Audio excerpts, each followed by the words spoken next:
The human environment is everything that surrounds us.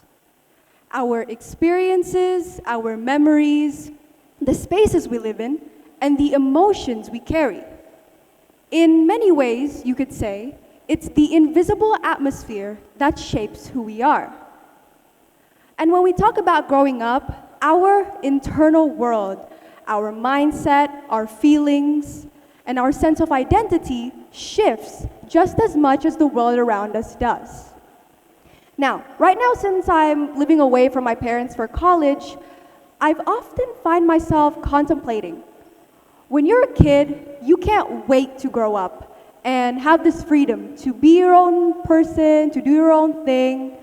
But once you're grown, you start to miss the simplicity and the unfiltered joy of being a kid. As Joy herself says, from Inside Out 2, when you grow up, you feel less joy. And sure, it's a kid's movie, but personally, watching it at 19 years old, that line hit me harder than I expected. When you grow up, why do we have more things to worry about? What causes us to be the way we are, or what triggers our thoughts and emotions to drastically fluctuate over time? How does our uncertainty influence our choices, and who does it affect? But I've come to realize it's less about those type of questions and more about the where it all begins. Let's talk about why that matters. So you see, within our environment, there's this interesting concept of spaces and places. A space is often just a physical setting. Open, neutral, undefined. But when it becomes linked with memory, personal experience, or emotions, it transforms into a place. Think of the difference between a random park and the park where you, let's say, had your first heartbreak, or where you first learned to ride your bike. These meaningful places become extensions of who we are.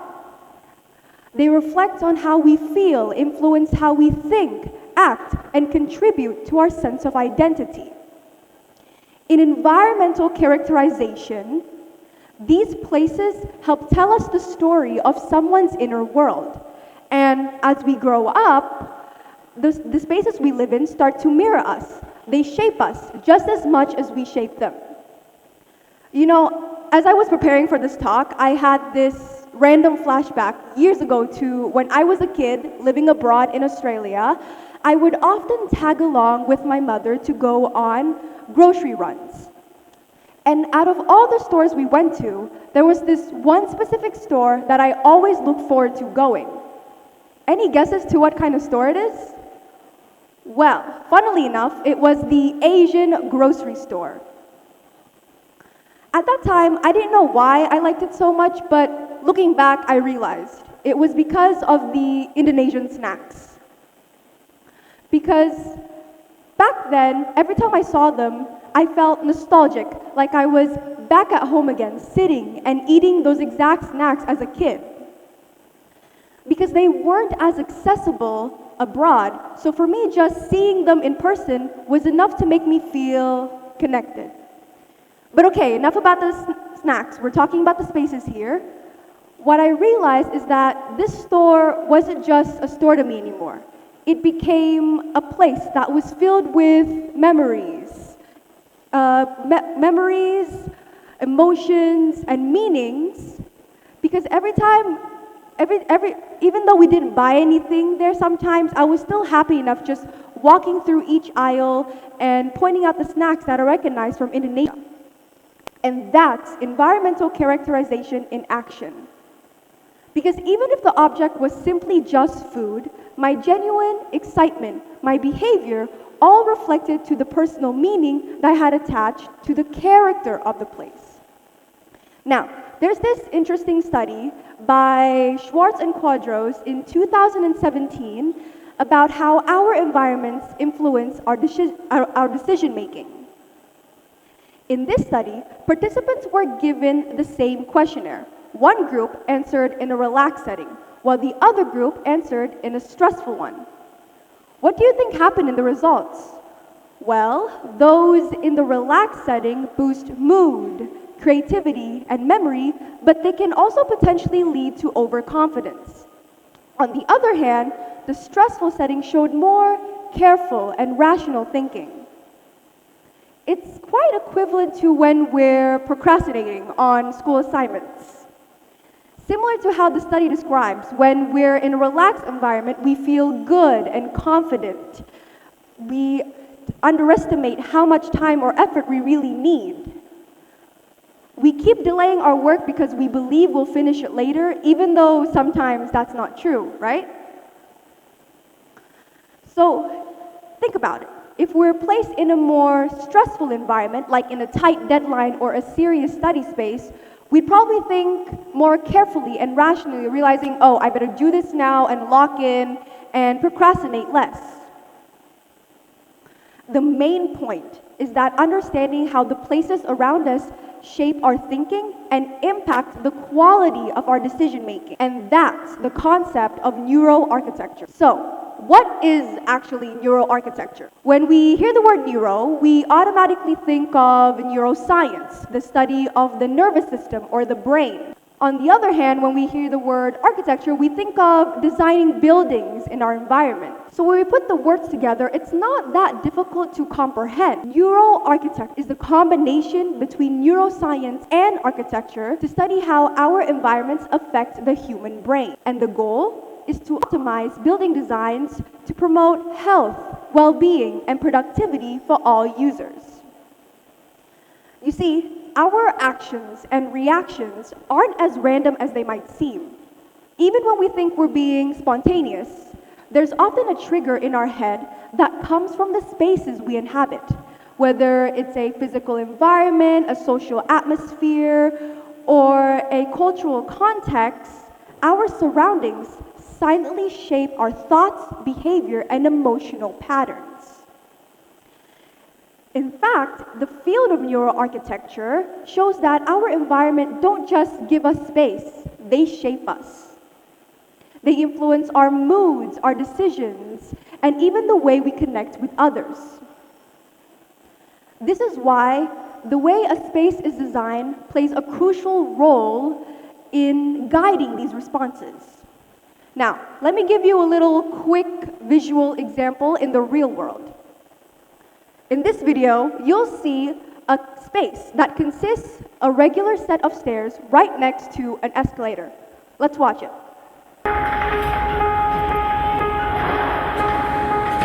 Naturally, at first, people choose the escalator. It's faster, easier, and pretty much less tiring, right?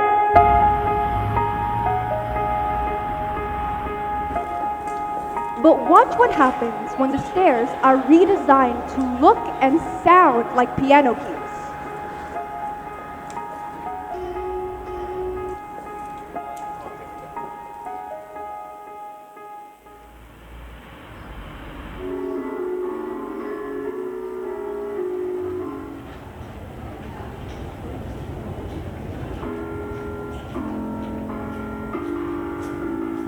Oh, look at that. Suddenly, people start choosing the stairs. Some are even hopping from one step to another, literally playing tunes as they go. Now, based on this video, what changed? The answer is the character of the space. By making the stairs more fun and interactive, it became more engaging and more lively. And on top of that, it encourages healthy behavior, getting people to move more and maybe hit their 10,000 steps a day or something. What we can learn from this example is that a simple development to a space can change people's behavior.